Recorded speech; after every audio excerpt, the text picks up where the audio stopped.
बच्चों, स्वागत है आपका हमारे इस YouTube चैनल यूपी फिजिक्स 11 में।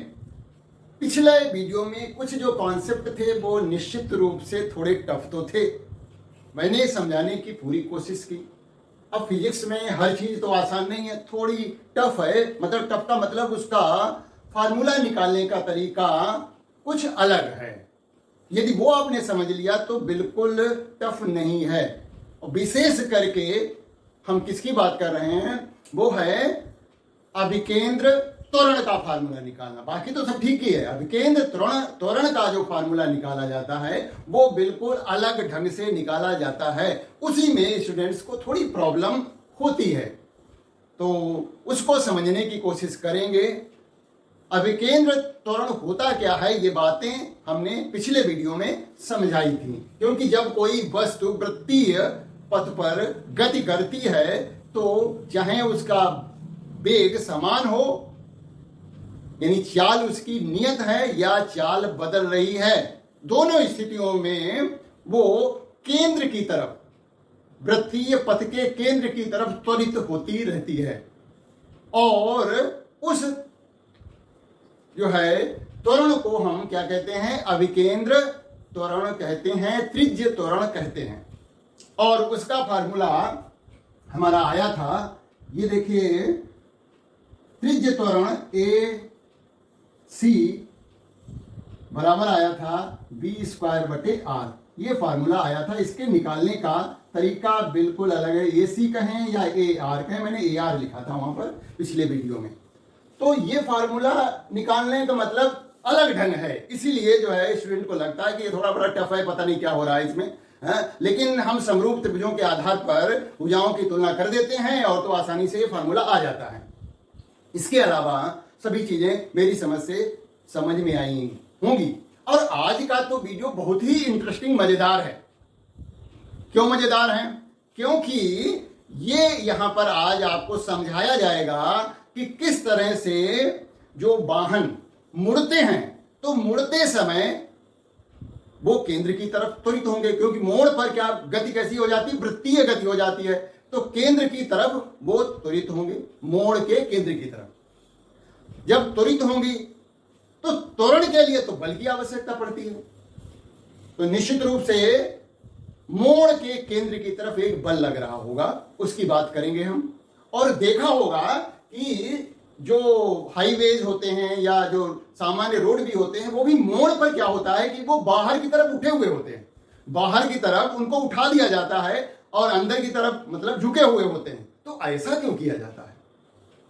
समतल क्यों नहीं बनाए जाते हैं? इसका भी कारण समझेंगे हम आज। और देखा होगा टीवी वगैरह में कि जो मोटरसाइकिल वाला है या साइकिल वाला है, जब रेस हो रही होती है विशेष करके, तो मोड़ पर क्या होता है, वो एक तरफ को झुक जाते हैं। तो ऐसा वो क्यों करते हैं? झुकते क्यों हैं? नहीं झुके तो क्या प्रॉब्लम होगी? झुकने से क्या फायदा होता है? तो ये सब बातें आज बड़ा ही इंटरेस्टिंग होने वाली हैं, क्योंकि ये हमारे दैनिक जीवन से जुड़ी हुई बातें हैं, कॉन्सेप्ट्स हैं। तो इनको जरा समझेंगे और इंपॉर्टेंट भी हैं बहुत, क्योंकि इस पर प्रश्न पूछे जाते हैं। तो आइए शुरू करते हैं हमारा आज का वीडियो। तो सबसे पहले बात करते हैं अभिकेंद्र बल की। जैसा कि मैंने अभी बताया, जब कोई वस्तु वृत्तीय गति करती है, वृत्तीय पथ पर गति करती है, तो हमेशा वो वृत्तीय पथ के केंद्र की ओर त्वरित होती है। और न्यूटन का दूसरा नियम हमें बताता है कि त्वरण के लिए तो बल की आवश्यकता होती है। इसका मतलब यह हुआ कि मुड़ते समय या कहें वृत्तीय पथ पर केंद्र की ओर निश्चित रूप से एक बल लग रहा होगा। और वही बल जो केंद्र की तरफ लग रहा है वृत्तीय गति में, उसी को हम अभिकेंद्र बल कहते हैं। और न्यूटन के नियम से हमें मालूम है कि बल F बराबर होता है द्रव्यमान गुणा त्वरण। F बराबर m × a, m गुणा a। तो यहां त्वरण कितना है?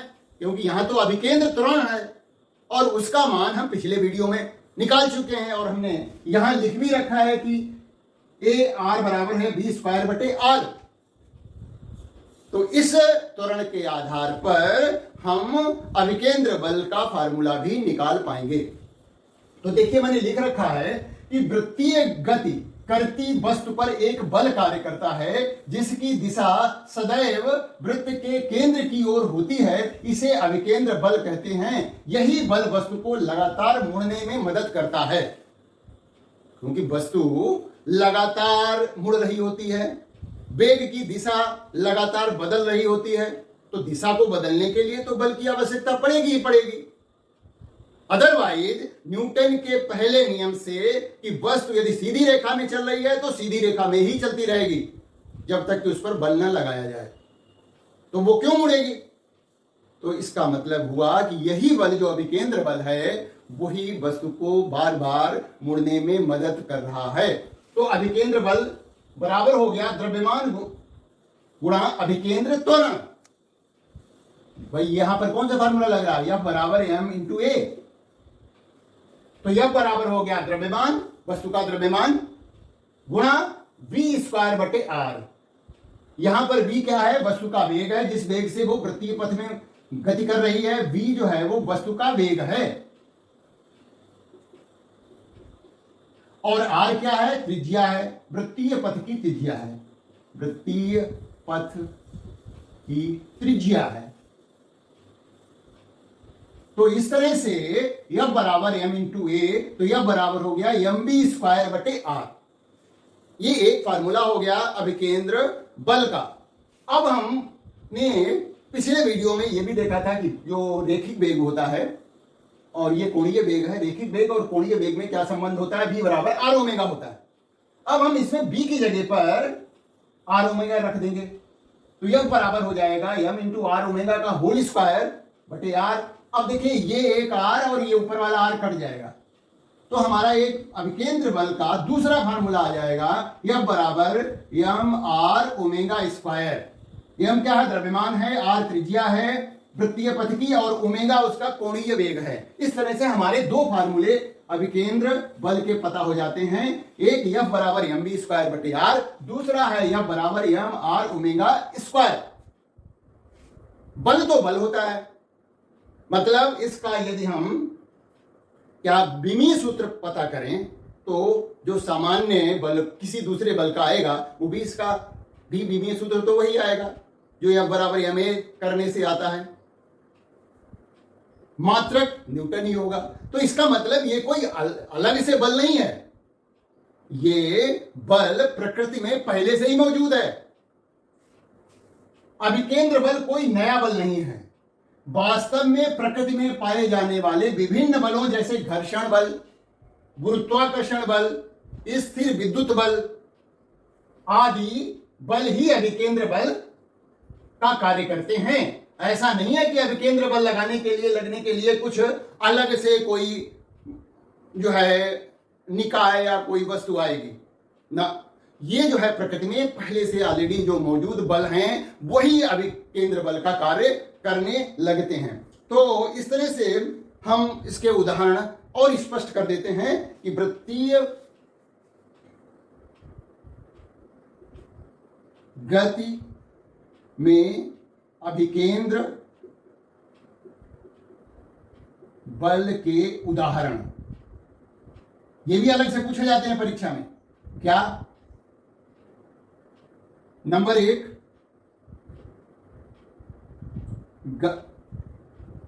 जब कोई गाड़ी मुड़ती है, मुड़ते समय, वाहन के मुड़ते समय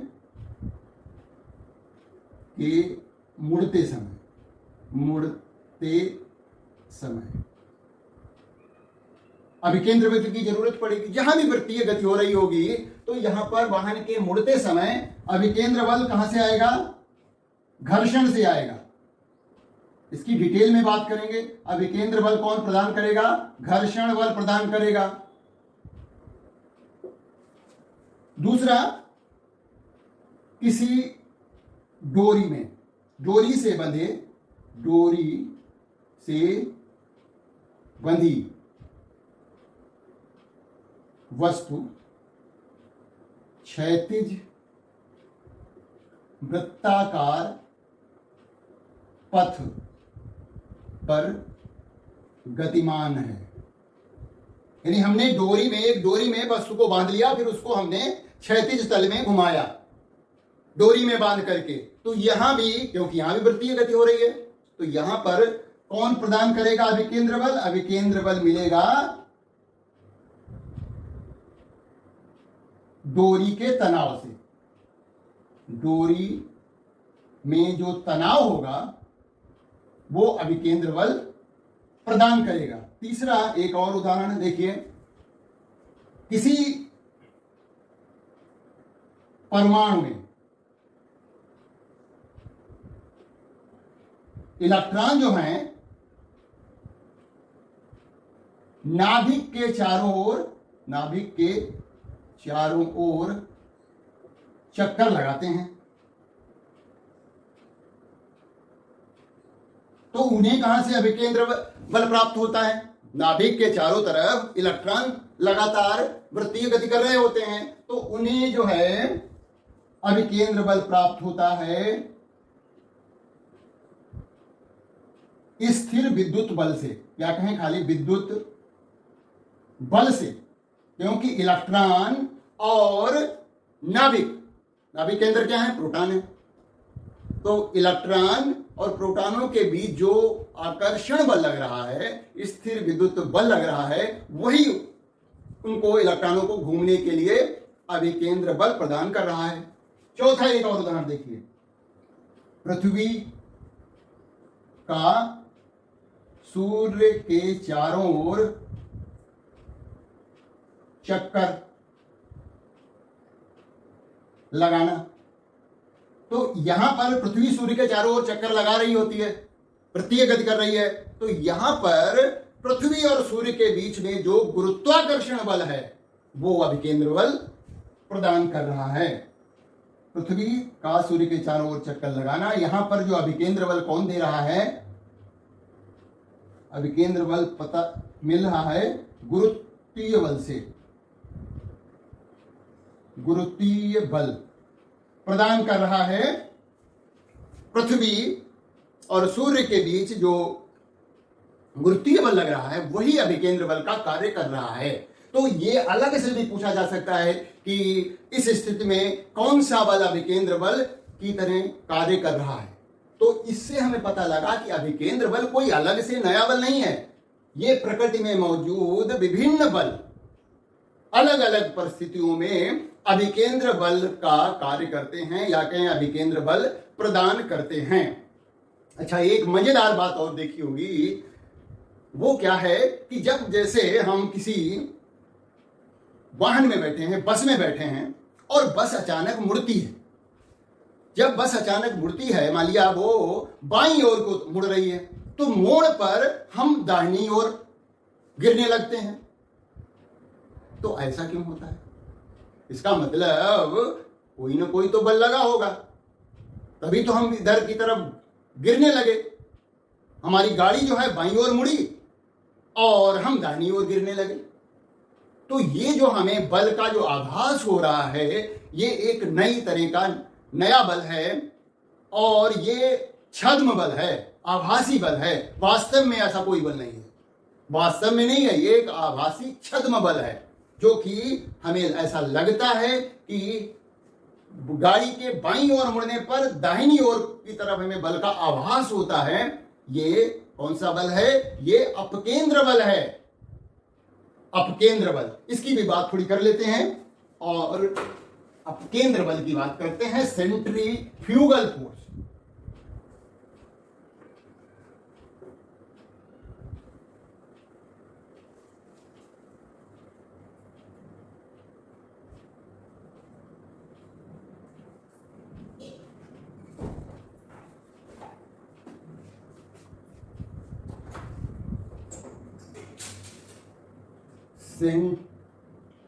अपकेंद्र बल, अपकेंद्र बल, इसको इंग्लिश में कहते हैं सेंट्रीफ्यूगल फोर्स।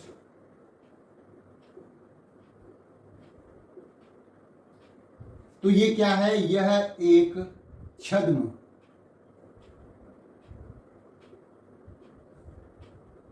क्या कहें, आभासी बल है, सूडो फोर्स है, वास्तविक बल नहीं है। तो ये कब लगता है, उसी बात को लिख देते हैं।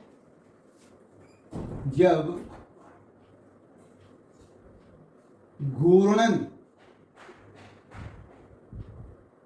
करते हुए किसी प्लेटफॉर्म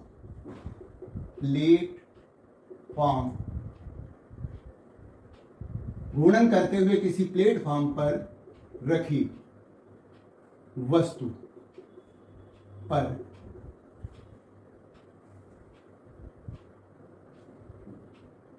घूर्णन के केंद्र से विपरीत दिशा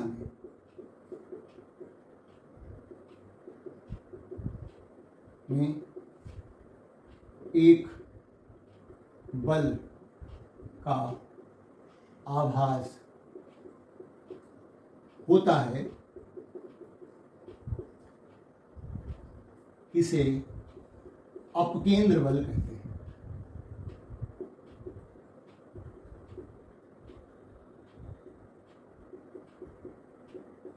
क्या है, घूर्णन करते हुए किसी प्लेटफॉर्म पर रखी वस्तु पर घूर्णन के केंद्र से विपरीत दिशा में एक बल का आभास होता है, इसे अपकेंद्र बल कहते हैं। क्योंकि देखिए, प्लेटफॉर्म पर यदि वस्तु को रखा गया है और प्लेटफॉर्म घूमने लगे, तो यदि वस्तु को बांधा ना जाए, मतलब उस वस्तु को हम एक उसके केंद्र पर, जो प्लेटफॉर्म है उसके केंद्र पर एक कील गाड़ दें और उस वस्तु को बांध दें, तब तो वो घूर्णन करेगी। अन्यथा जैसे ही प्लेटफॉर्म घूमने लगेगा, वस्तु छिटक करके बाहर गिरेगी जाकर। तो इसका मतलब बाहर की तरफ कोई बल लगा, तभी तो वो गई। लेकिन वास्तव में बल कोई नहीं लग रहा है। ये हो क्या रहा है, उसको जरा समझते हैं। जब प्लेटफॉर्म घूर्णन करता है तो उस पर रखी वस्तु पर केंद्र की ओर, क्योंकि यहां वृत्तीय गति हो रही है, केंद्र की ओर कौन सा बल लगता है, अभिकेंद्र बल लगता है। अभिकेंद्र बल लगता है। इसी बल के विपरीत दिशा में, इसी बल के विपरीत दिशा में, विपरीत दिशा तथा समान परिमाण का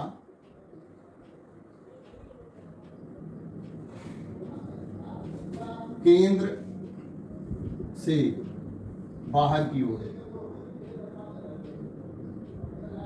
बल लगने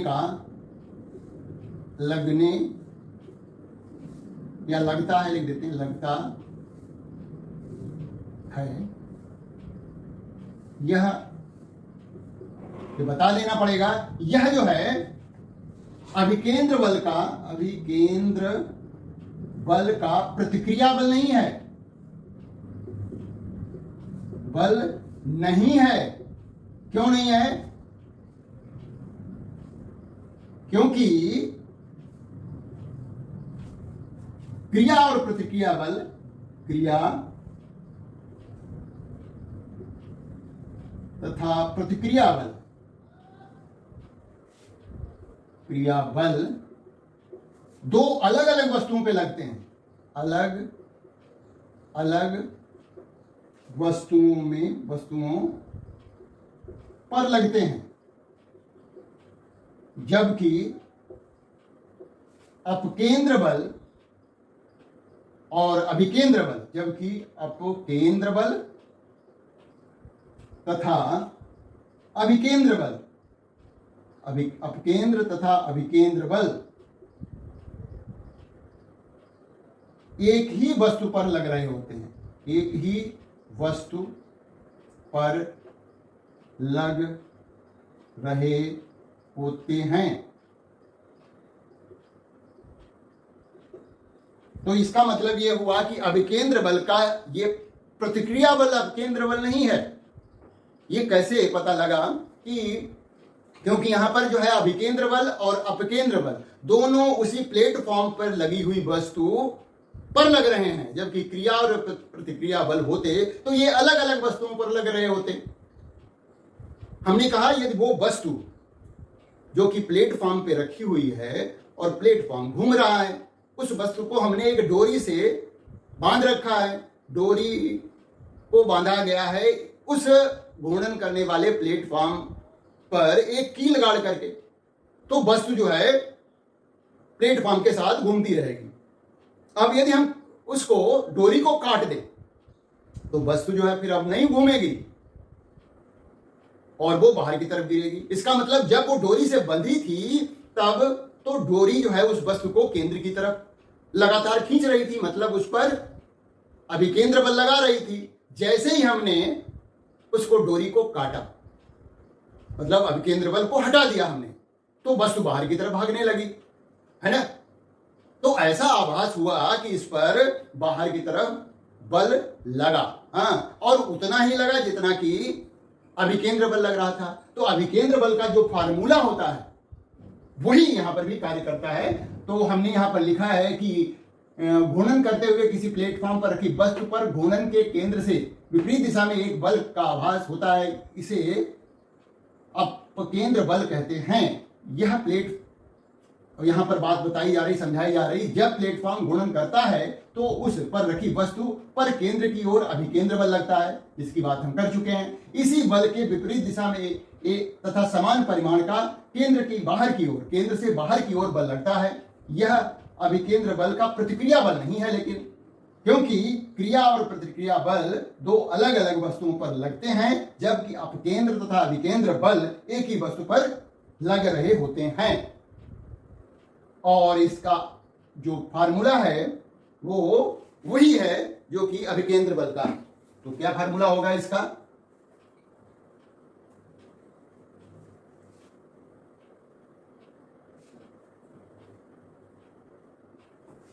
अपकेंद्र बल बराबर होता है अपकेंद्र बल, यह बराबर होता है वही mv² बटे r, जहां m क्या है? वस्तु का द्रव्यमान है, v रैखिक वेग है और r जो है वृत्तीय पथ की त्रिज्या है।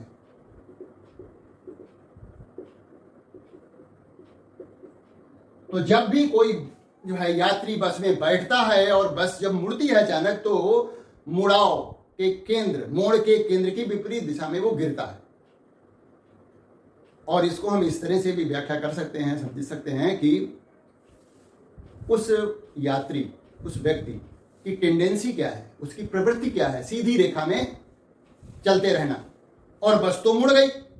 जड़त्व के कारण वो मुड़ना नहीं चाहता, उसका शरीर जो है में जड़त्व है, तो वो जो है अपनी सीधी रेखा में चलने की प्रवृत्ति के कारण वो एक तरफ को झुक जाता है या उस पर विपरीत दिशा में बल लगने लगता है। या हम जैसे मान लिया कोई खाली बस है, उसमें एक गेंद डाल दीजिए। अब गेंद को देखिए, जब बस मुड़े तो वो गेंद एक तरफ को लुढ़कने लगती है, तो क्या हुआ? गेंद पर बल लगा होगा तभी तो लुढ़की। वैसे बिना बल लगाए गेंद को लुढ़का के दिखा दीजिए, हमेशा वहीं पे रखी रहेगी। जब मुड़ी वो बस मुड़ी और बस के फर्श पर पड़ी गेंद एक तरफ को चलने लगी, किसी ने नहीं चलाया, तो हमें आभास हुआ कि इस पर बल लगा। और यही जो बल का जो हमें आभास हो रहा है वही अपकेंद्र बल है। ये एक सूडो फोर्स है जिसको हम छद्म बल कहते हैं, आभासी बल कहते हैं। और इसी के आधार पर दूध से क्रीम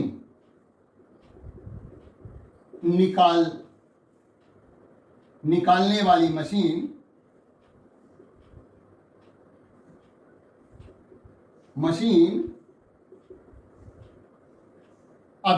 अपकेंद्र बल के कारण ही दूध से क्रीम अलग कर देती है। उसमें क्या किया जाता है कि दूध को डाल करके तेजी से घुमाते हैं, तो जो क्रीम होती है उसके कण जो होते हैं वो हल्के होते हैं, तो वो बाहर की तरफ भाग जाते हैं। तो हल्के कण होने की वजह से उन पर अपकेंद्र बल तो सभी पे लग रहा है, लेकिन क्रीम के जो कण हैं वो हल्के हैं और इसी अपकेंद्र बल के कारण वो केंद्र से दूर भाग रहे हैं। तो दूध से क्रीम निकालने वाली मशीन क्या करती है? अपकेंद्र बल के कारण ही दूध से क्रीम को अलग कर देती है। इसमें बता दे सकते हैं कि जब दूध को मशीन में डालकर तेजी से घुमाया जाता है तो क्रीम के कणों पर अपकेंद्र बल लगता है, जिससे कि वो बाहर की तरफ, केंद्र से दूर बाहर की तरफ भागते हैं और अलग हो जाते हैं। तो इस आधार पर हम इसकी व्याख्या कर सकते हैं। या फिर हम जैसे किसी बाल्टी में, छोटे मग में पानी भरें और उसको रस्सी में बांध करके ऐसे घुमाएं, है ना, तो उसका पानी नहीं गिरता। मौत का कुआं का जो स्टंट करते हैं वो पूरा राउंड लगा देते हैं, लेकिन वो गिरते नहीं। ये अपकेंद्र बल के कारण ही वो टिके रहते हैं, गिरते नहीं। अपकेंद्र बल के कारण ही पानी नीचे नहीं गिरता, जबकि पूरी बाल्टी उल्टी हो गई है ऊपर जाकर के। तो अपकेंद्र बल का हमने दैनिक जीवन में कई जगह प्रयोग देखा है। अब हम एक नई बात करते हैं अगले टॉपिक की, वो है कि जब कोई वाहन मुड़ता है तो मुड़ने के लिए क्या चाहिए? मुड़ने पर क्या है? वृत्तीय गति होती है, तो वहां पर हमें चाहिए अभिकेंद्र बल। अब बात हम अपकेंद्र बल की खत्म हो गई है, अब अभिकेंद्र बल की ही बात करेंगे।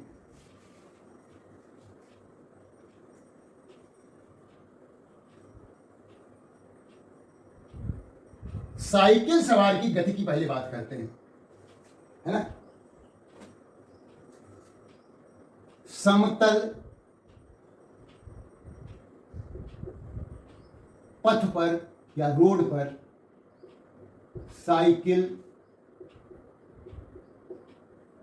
सवार की गति।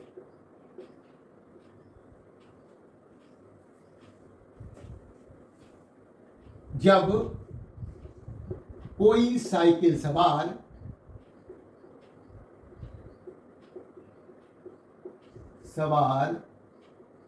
समतल रोड पर मुड़ता है, मुड़ता मतलब वृत्तीय गति हो रही, यहां पर मुड़ता है, तो उसे अभिकेंद्र बल की आवश्यकता होती है।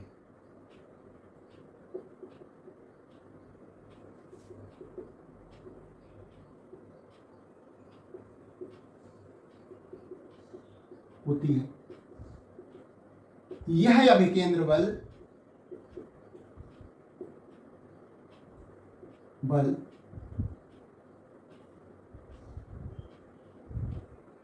साइकिल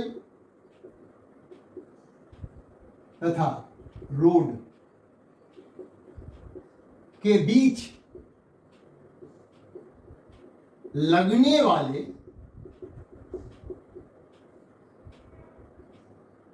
घर्षण बल से प्राप्त होता है।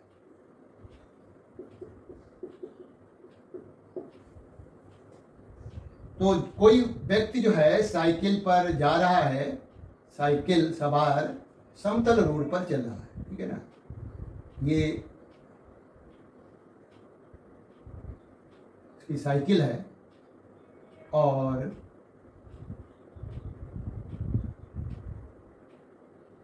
तो इस तरह से वो साइकिल से जा रहा है तो उसका भाग नीचे की तरफ कार्य कर रहा होगा, और जो प्रतिक्रिया बल है रोड का वो ऊपर की तरफ लग रहा होगा। और जो घर्षण बल कहा जा रहा है यहां पर, घर्षण बल जो है वो साइकिल सवार को मुड़ने के लिए आवश्यक अभिकेंद्र बल प्रदान करेगा। तो देखिए यहां पर जो घर्षण बल लग रहा है, मोड़ पे जा रहा है, मुड़ेगा, तो घर्षण बल कितना होता है हम निकाल लें, हमें फार्मूला मालूम है। तो यहां पर देखिए घर्षण बल जो होगा, घर्षण बल कितना लगेगा, एफ बराबर होगा म्यू आर के, और यस बराबर होगा म्यू आर का मान है mg के बराबर, क्योंकि यहां पर देखिए आर बराबर है mg के। जो प्रतिक्रिया बल लग रहा है देखिए ऊर्ध्वाधर दिशा में, ऊपर नीचे कोई गति नहीं हो रही है ऊर्ध्वाधर से, चूंकि ऊर्ध्वाधर दिशा में कोई त्वरण नहीं है, ऐसे लिख देते हैं, कोई त्वरण नहीं है, अतः क्या होना चाहिए, आर बराबर होना चाहिए mg के, या कहें आर माइनस mg बराबर 0 होना चाहिए, तो आर बराबर mg हो गया, है ना। और ये हमने जो यहां पर पहले से ही लिख रखा है कि आर का मान हमने mg लिख दिया था, तो ये बात हम इसको पहले ले जाएं, है ना, उसके बाद इसको लिख लेते हैं, है ना। तो घर्षण बल जो है, घर्षण बल एफ बराबर होता है म्यू एस आर के, तो एफ बराबर हो गया म्यू एस mg के। तो इतना घर्षण बल लग रहा है, और मुड़ने के लिए अभिकेंद्र बल चाहिए। तो अभिकेंद्र बल का फार्मूला क्या होता है, अभिकेंद्र बल यदि वो v वेग से मुड़ रहा है तो अभिकेंद्र बल का मान, अभिकेंद्र बल बराबर हो जाएगा mv स्क्वायर बटे आर। ये आर क्या है, इस वृत्तीय पथ की त्रिज्या है। तो इसका मतलब ये जो मान है घर्षण बल का मान इससे जो है बड़ा या बराबर होना चाहिए, अतः घर्षण बल का मान अभिकेंद्र बल, ये क्या है, आवश्यक अभिकेंद्र बल है, आवश्यक अभिकेंद्र बल के बराबर या इससे बड़ा होना चाहिए, इससे बड़ा होना चाहिए। क्यों, क्योंकि वो साइकिल सवार उलट न जाए, पलट न जाए, इससे बचाने के लिए ये घर्षण बल का मान आवश्यक अभिकेंद्र बल के बराबर या इससे बड़ा होना चाहिए। तो हम लिखेंगे कि एफ बड़ा या बराबर हो mv स्क्वायर बटे आर के। तो एफ ये मान रख दीजिए, म्यू एस mg बड़ा है mv स्क्वायर बटे आर के। देखिए द्रव्यमान कट गया, तो ये हमें पता लग रहा है कि उसको कितने वेग से साइकिल को मोड़ना चाहिए। ये हमारा म्यू एस जी, तो हम बराबर का चिन्ह ले लें, तो बी स्क्वायर बराबर हो, त्रिची गुणा करिए म्यू एस जी आर, तो बी बराबर हो गया वर्गमूल म्यू एस जी आर। तो साइकिल सवार को जो है अपनी सेफ टर्निंग के लिए, मतलब सुरक्षात्मक रूप से मुड़ने के लिए बी का मान ज्यादा से ज्यादा इतना हो सकता है। यदि इससे ज्यादा हो गया तो वो लुढ़क जाएगा, मुड़ते समय वो जो है गिर जाएगा। अतः साइकिल सवार को इस वेग से अधिक वेग पर मुड़ना नहीं चाहिए। साइकिल सवार को इस वेग से अधिक वेग पर मुड़ना नहीं चाहिए। यदि वो मुड़ता है तो वो पलट सकता है, ये समस्या है। वो बहुत तेजी से मोड़ देगा तो साइकिल पलट जाएगी। अच्छा, एक बात यहां पर और खतरनाक है। वो क्या खतरनाक है कि जो घर्षण है, ये घर्षण गुणांक है विवेश, ये तो इस पर हम विश्वास तो नहीं कर सकते कि घर्षण हमेशा इतना ही रहेगा। हम क्या कंट्रोल कर सकते हैं? देखिए, वेग को कंट्रोल कर सकते हैं। ज्यादा वेग यदि हमें करना है तो हमें आर को बढ़ाना पड़ेगा। जी निश्चित है, 10 मीटर पर सेकेंड का वर्ग है, और म्यूएस जो सड़क और सड़क के बीच जो घर्षण है वो भी अनिश्चित है। पानी बरस गया, घर्षण कम हो जाएगा। उस स्थिति में साइकिल सवार या मोटरसाइकिल सवार उतने वेग से नहीं मुड़ पाएगा। तो ये परिस्थिति पर निर्भर कर रहा है। हाँ, ये त्रिज्या हम बढ़ा सकते हैं। एकदम शार्प मोड़ न करके हम उसकी त्रिज्या बढ़ा दें तो थोड़े ज्यादा वेग से मुड़ सकते हैं। इसलिए हमें इस बात का ध्यान रखना चाहिए कि मोड़ पर जो है वेग, गाड़ी का, साइकिल का, मोटरसाइकिल का वेग जो है कंट्रोल में रहे, अन्यथा गाड़ी पलट सकती है। ये है। तो ये अधिकतम वेग इतना आ गया, और इसमें वही हमने बताया कि जो घर्षण है उस पर हम विश्वास नहीं कर सकते। परिस्थिति बस कम ज्यादा भी हो सकता है। टायर घिस जाए तो कम हो जाएगा, और जो है पानी बरस जाए तो घर्षण कम हो जाएगा। तो हमें और सावधानी से और कम वेग से मुड़ना पड़ेगा। इस परिस्थिति से बचाने के लिए साइकिल सवार या मोटरसाइकिल सवार क्या करता है? टीवी में देखा होगा कि रेस में, विशेषकर जो मोटरसाइकिल की रेस होती है, और मोड़ पर साइकिलिस्ट क्या करता है कि वो अपनी को एक तरफ झुका देता है। वो ऐसा क्यों करता है, उसकी बात करते हैं।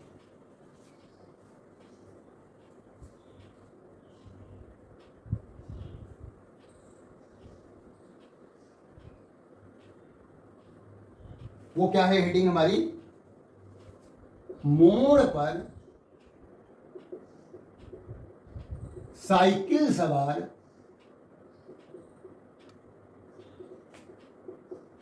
का एक ओर झुकने का कारण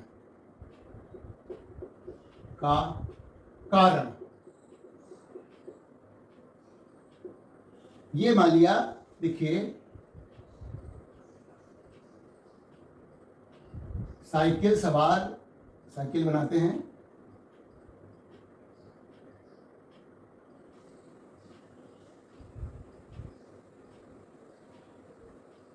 ये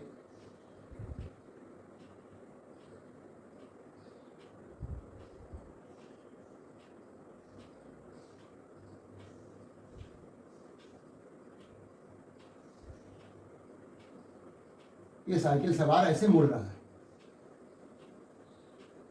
ये तो वो क्या करता है कि देखिए, ये जो है कोण थीटा से, ये यदि हम एक लाइन खींच दें ऐसे, ये हो गया सड़क का प्रतिक्रिया बल, और ये इतना उसने अपने को झुका दिया ऐसे। तो साइकिल सवार का जो भार है वो mg नीचे की तरफ लगेगा। इसको ऊपर बढ़ा दीजिए ऐसे। तो ये कोण, जैसे ये क्या है, संगत कोण है। जितना ये कोण बन रहा है थीटा, उतना ही, क्योंकि ये वाला तीर इस रेखा के समांतर है, तो ये कोण इसके बराबर हो जाएगा, जिसको हम संगत कोण कहते हैं, है ना। तो अब इस आर को, प्रतिक्रिया बल को, दो घटकों में वियोजित किया जा सकता है। एक घटक जिस तरफ कोण बन रहा है वो हो जाएगा आर कॉस थीटा, और दूसरा इसके लंब होगा आर साइन थीटा। ये केंद्र की तरफ है। मोड़ किस तरफ मुड़ रही है गाड़ी? ये गाड़ी, मोटरसाइकिल या साइकिल जो है इस तरफ को मुड़ रही, केंद्र इधर है, तो केंद्र की तरफ ही वो झुक रहा है। तो ये क्यों झुक रहा है उसका कारण लिखते हैं। मुड़ते समय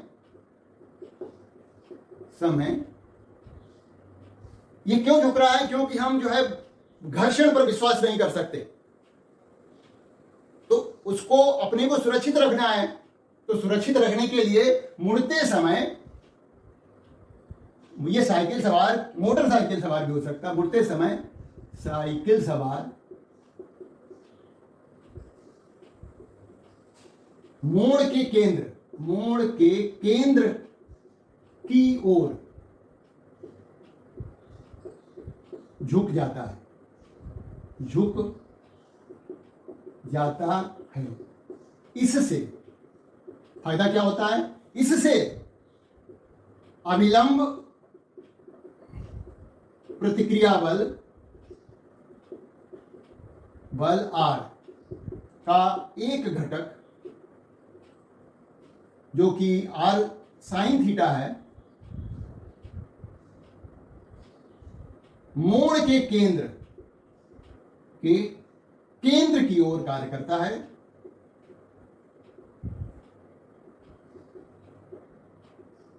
कार्य करता है और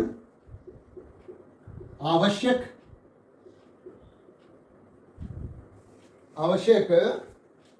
अभिकेंद्र बल प्रदान करता है।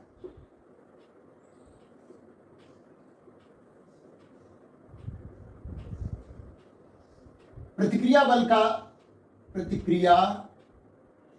बल का दूसरा घटक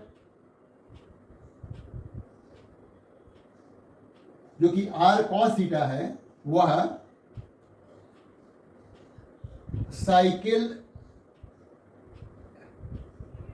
सवार के भार को संतुलित करता है। मतलब देखिए, ये जो है R cos थीटा जो है वो उसके भार को संतुलित किया, और R sin थीटा केंद्र की तरफ लग रहा है, और केंद्र की तरफ ही तो हमें चाहिए अभिकेंद्र बल, है ना। तो इस तरह से जो है R बराबर हो गया, R cos थीटा बराबर हो गया mg के, समीकरण 1, और जो R sin थीटा था वो क्या कर रहा है? अभिकेंद्र बल प्रदान कर रहा है। तो R sin थीटा, अभिकेंद्र बल का फार्मूला लिखिए, mv स्क्वायर बटे R। समीकरण 2 को 1 से भाग दे दीजिए, समीकरण 2 को 1 से भाग दीजिए।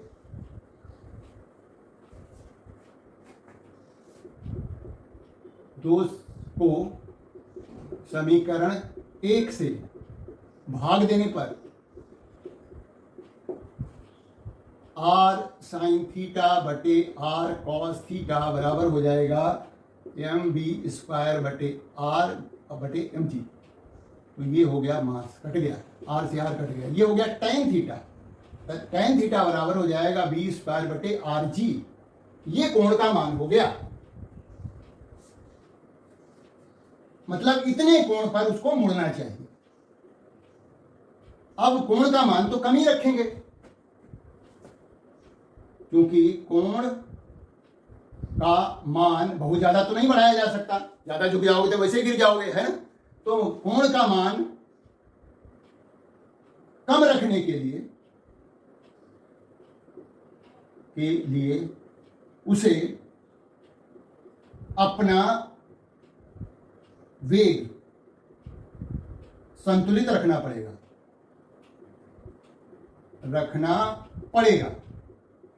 या कहें कि इसका मान कम रखने के लिए R बढ़ा सकता है, वो त्रिज्या, मोड़ की त्रिज्या बढ़ा सकता है जितनी संभव हो सके, और रोड के बाहर तो नहीं चला जाएगा त्रिज्या बढ़ा करके, है ना। तो कोण का मान कम रखने के लिए उसे अपना वेग संतुलित रखना पड़ेगा। हाँ, तो ये कोण का मान है, ये परीक्षा में भी पूछा जाता है, इस पर प्रश्न भी पूछे जा सकते हैं कि कोण पता करो कि कितने कोण पे उसको झुकना चाहिए, है ना। इस वेग का मान दिया गया होगा, त्रिज्या का मान दिया होगा, कोण का मान हमें निकालना पड़ेगा कि कितने कोण पे उसे झुकना चाहिए, है ना। तो ये बात हो गई कि वो क्यों झुकता है। झुकने से फायदा क्या हुआ कि जो उसका अविलंब प्रतिक्रिया बल का है घटक R sin थीटा, वो जो है अभिकेंद्र बल प्रदान करने लगा। अब वो जो है घर्षण पर निर्भर नहीं रहा, घर्षण तो लग ही रहा है, घर्षण तो अभिकेंद्र बल प्रदान करेगा ही करेगा। उसको एक थोड़ी और मदद मिल गई है, अभिकेंद्र की जो अविलंब प्रतिक्रिया बल का एक जो घटक लगने लगा है केंद्र की ओर, उसकी वजह से तो फायदा हो गया, और वो अधिक वेग पर मोड़ लेगा। अब बात करते हैं समतल रोड पर गाड़ी का मुड़ना। जो 4 पहिया वाहन हैं वो भी समतल रोड पर मुड़ते हैं। तो देखिए ये बात हमने पूरी लिख रखी है, जो अभी समझाया वैसे ही यहां पर भी है, सब कुछ वही चीज है। क्या कि समतल रोड पर गाड़ी का मुड़ना, turning a vehicle on A plain road. जब कोई वाहन समतल रोड पर मुड़ता है तो मुड़ते समय अभिकेंद्र बल की आवश्यकता होती है। यह अभिकेंद्र बल उसे घर्षण से प्राप्त होता है। कैसे प्राप्त होता है यह समझाया गया फिर से, जो हमने यही बात समझाई। क्योंकि मुड़ते समय वाहन के पहिए अपनी सीधी रेखा में गति बनाए रखने की प्रवृत्ति के कारण बाहर की ओर फिसलते हैं, जिसके कारण पहियों पर अंदर की ओर घर्षण बल कार्य करने लगता है। भाई जब मुड़ते हैं तो पहिए बाहर की तरफ फिसलते हैं, रोड से बाहर की तरफ, मोड़ के केंद्र से विपरीत दिशा में, और यही कारण होगा, पहिए तो बाहर की तरफ फिसल रहे हैं तो घर्षण उसके विपरीत दिशा में लगेगा। यही कारण, यही घर्षण बल, भाई जब पहिए बाहर की तरफ फिसल रहे हैं जिसके कारण पहियों पर अंदर की ओर घर्षण बल कार्य करने लगता है, और यही घर्षण बल उसे मुड़ने के लिए आवश्यक अभिकेंद्र बल प्रदान करता है। पहिए बाहर की तरफ फिसल रहे हैं तो घर्षण अंदर की तरफ लगने लगा, तो मुड़ने के लिए जो है आवश्यक अभिकेंद्र बल प्रदान हो जाएगा। तो वाहन को मुड़ते समय 3 बल कार्य करते हैं। वाहन का भार नीचे की ओर, देखिए ये बनाया गया है, रोड का अभिलंब प्रतिक्रिया बल R ऊपर की ओर, तथा घर्षण बल Fs मोड़ के केंद्र की ओर इस तरह लग रहा होता है। तो ऊर्ध्वाधर दिशा में वाहन में कोई त्वरण नहीं है, जैसा कि अभी हमने यहां भी बताया था। तो R माइनस mg का मान, R और mg ये 2 बल आपस में संतुलित होने चाहिए, तो R माइनस mg बराबर 0 होना चाहिए, R बराबर हो गया mg के। घर्षण बल Fs आवश्यक अभिकेंद्र बल प्रदान करता है, जिसका मान अभिकेंद्र बल से अधिक या इसके बराबर होना चाहिए, घर्षण बल का मान। तो Fs बराबर या बड़ा है mv²/r। mv²/r क्या है? अभिकेंद्र बल है। तो इस तरह से जैसे कि अभी हमने किया था, ठीक इसी तरह से Fs की जगह μsr रखा, बड़ा है mv²/r, और r बराबर mg हो गया, तो μs mg बड़ा है बराबर है mv²/r। तो इस तरह से मास द्रव्यमान कट गया, और μsg बड़ा है बराबर है v²/r। तो इसको इधर कर दिया हमने v को, तो v छोटा होना चाहिए, बराबर होना चाहिए √μsgr के। यानी मोड़ते समय अधिकतम वेग जो है, गाड़ी का वेग कितना होना चाहिए? अधिकतम, ये मैक्सिमम वेलोसिटी है, बराबर है √μsgr, इतना होना चाहिए, इससे ज्यादा नहीं होना चाहिए। यदि ज्यादा हो गया तो वाहन के जो बाहरी पहिए हैं वो ऊपर उठ जाएंगे और गाड़ी पलट जाएगी। ये समतल रोड की बात हो रही है। समतल रोड पर यदि गाड़ी तेजी से मुड़ेगी तो उसके जो बाहरी पहिए हैं, मतलब रोड के दूसरे किनारे वाले, मोड़ के केंद्र की तरफ वाले नहीं, मोड़ के केंद्र से दूसरी तरफ वाले, वो उठ जाएंगे और गाड़ी पलट जाएगी। तो गाड़ी को पलटने से बचाने के लिए उसका वेग इससे ज्यादा नहीं होना चाहिए। ये क्या है? घर्षण गुणांक μs है, g स्थिर है, r का मान बढ़ा सकता है। यदि उसने वेग बढ़ा दिया तो वो यदि थोड़ा ज्यादा कर्व लेकर के मुड़े तो बच सकता है, लेकिन रोड के बाहर तो जाएगा नहीं। एक निश्चित सीमा से अधिक r का मान भी नहीं बढ़ाया जा सकता है, इसीलिए ये मैक्सिमम वेलोसिटी इतनी हो गई, इससे ज्यादा पर उसे नहीं मुड़ना चाहिए। अब इस समस्या से निपटने के लिए गवर्नमेंट क्या करती है? जो रोड बनाती है वो मोड़ों पर बाहर की तरफ से उठा देती है, यानी जिस तरफ को मोड़ का केंद्र है उस तरफ रोड झुका हुआ होता है, देखा होगा। तो ऐसा करने पर क्या फायदा होता है? देखिए, झुकी हुई सड़कों पर वाहनों का मुड़ना, तो मोड़ों पर सड़कें बाहर से अंदर की ओर झुकी बनाई जाती हैं, जिससे अभिलंब प्रतिक्रिया बल का एक घटक r sin थीटा, जो बात यहां पर है, यहां तो झुक गया, साइकिल सवार यहां झुक गया, यहां गाड़ी तो झुकेगी नहीं। तो इसलिए क्या किया जाता है कि सड़कें ही झुकी हुई बनाई जाती हैं। तो जब झुकी हुई सड़कें बनाई गई, जिससे क्या हुआ, जिससे अविलंब प्रतिक्रिया बल का एक घटक आर साइन थीटा मोड़ से के केंद्र की ओर कार्य करता है, जो कि मुड़ने के लिए आवश्यक अभिकेंद्र बल प्रदान करता है। और अविलंब प्रतिक्रिया बल का ऊर्ध्वाधर घटक, इसके आगे मैं चित्र बना के समझा रहा हूं, उसको जरा समझिए। अब जो है गाड़ी कहां पर है, झुके हुए रोड की बात हो रही है। ये तो समतल रोड वाली गाड़ी बनी हुई है। अब रोड कैसा है, झुका हुआ है। देखिए अब हमने रोड को झुका हुआ बनाया, ऐसे है ना। गाड़ी इस पर चल रही है, ये पहिए हैं उसके,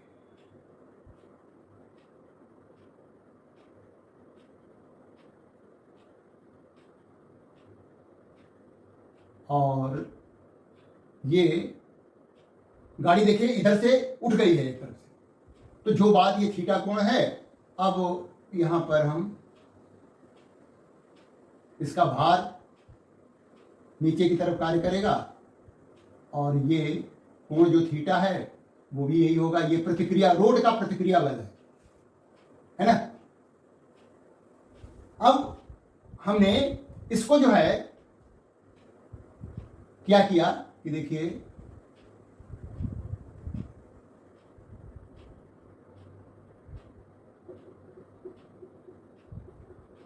उल्टा बना दिया, ऐसे बनना है, ऐसे। ये है मोड़, ये केंद्र इधर है। तो अब यहां पर ये जो हम बना रहे हैं, ये इसका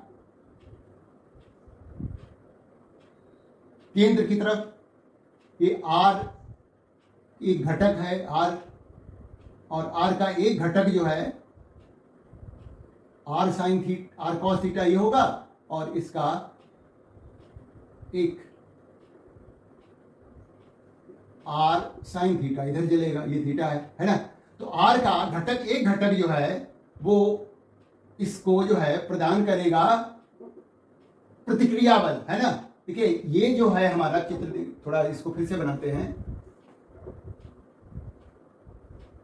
ये भार तो नीचे की तरफ कार्य करेगा, है ना। अब ये जो रोड का प्रतिक्रिया बल है, रोड का प्रतिक्रिया बल है आर होगा। अब इसका जो, देखिए रोड का प्रतिक्रिया बल ध्यान रखना है ना। रोड का जो प्रतिक्रिया बल है वो रोड के लंबवत ही लगेगा, है ना। तो ये हमारा कोण थीटा हो गया। अब ये इसका आर का एक घटक इधर की तरफ लगेगा, ये हो जाएगा आर कॉस थीटा। ये चित्र अब सही से बन पाया। तो यही बात बताई जा रही है कि जब सड़कें एक तरफ उठी हुई बनाई जाती हैं, जिससे अविलंब प्रतिक्रिया बल का एक घटक आर साइन थीटा ये मोड़ के केंद्र की ओर कार्य करता है, और यही आर साइन थीटा मुड़ने के लिए आवश्यक अभिकेंद्र बल प्रदान करेगा। और दूसरा जो घटक है आर कॉस थीटा, वो इस वाहन के, ये आगे जो लिखा हुआ है अविलंब प्रतिक्रिया बल का ऊर्ध्वाधर घटक आर कॉस थीटा, उसके आगे देखिए यहां पर लिख दे रहे हैं, वाहन के भार को संतुलित करेगा। अतः चूंकि ऊर्ध्वाधर दिशा में कोई त्वरण नहीं है, मतलब इस ऐसी दिशा में कोई त्वरण नहीं है, अतः ये बल संतुलित होने चाहिए। मतलब R cos theta minus M G बराबर 0 होना चाहिए, यानी आर कॉस थीटा बराबर होना चाहिए एम जी के समीकरण 1। और ये जो है आर साइन थीटा, ये क्या करेगा, अभिकेंद्र बल प्रदान करेगा, यानी आर साइन थीटा बराबर है एम बी स्क्वायर बटे आर के। यही तो अभिकेंद्र बल का मान है। तो आर साइन थीटा अभिकेंद्र बल प्रदान करता है। तो समीकरण 2 को 1 से भाग दीजिए, चित्र समझ लीजिए, है ना। चित्र आपको याद रखना है, बनाना है इसी तरह से। तो समीकरण 1 को 2 से भाग देंगे। समीकरण 2 से समीकरण 1 को भाग देने पर क्या हो जाएगा, r साइन थीटा बटे r कॉस थीटा बराबर हो जाएगा mv² बटे r गुणा mg। ये कट गया, ये भी कट गया, तो tan थीटा बराबर, देखिए फार्मूला वही आया है जो पहले आया था rg। तो ये वेग है, इस मतलब इतने कोण जो थीटा का मान आ रहा है, इतने कोण से रोड को उठाना पड़ेगा। जो ये कोण तिरछा कोण बनाया जा रहा है ना, रोड ऐसे बाहर की तरफ उठा हुआ, तो ये थीटा का मान इतना होना चाहिए, यानी मोड़ पर वाहन का वेग इतना होना चाहिए, v बराबर v² बटे rg है ना, तो ये कोण थीटा के हिसाब से ही तय होगा। यदि थीटा का मान कम है तो v का मान भी कम रखना पड़ेगा। तो ये आवश्यक झुकाव है। इस कोण पर मोड़, इस कोण पर सड़क का झुकाव होना चाहिए, होना चाहिए। अब यदि मान लिया वाहन अधिक वेग से मुड़ता है, इस वेग से ज्यादा वेग से मुड़ने लगा, तो क्या होगा, घर्षण बल लगेगा केंद्र की ओर। भाई तब पहिए क्या होंगे, बाहर की तरफ भागेंगे, केंद्र की तरफ जो है, मोड़ के केंद्र की तरफ घर्षण बल लगेगा, और वो जो है इसी r साइन थीटा में जुड़ जाएगा और वाहन को मुड़ने में मदद करेगा। तो ये r साइन थीटा एक अतिरिक्त बल लगने लगा है घर्षण के अलावा, जो वाहनों को मुड़ने में मदद कर रहा है।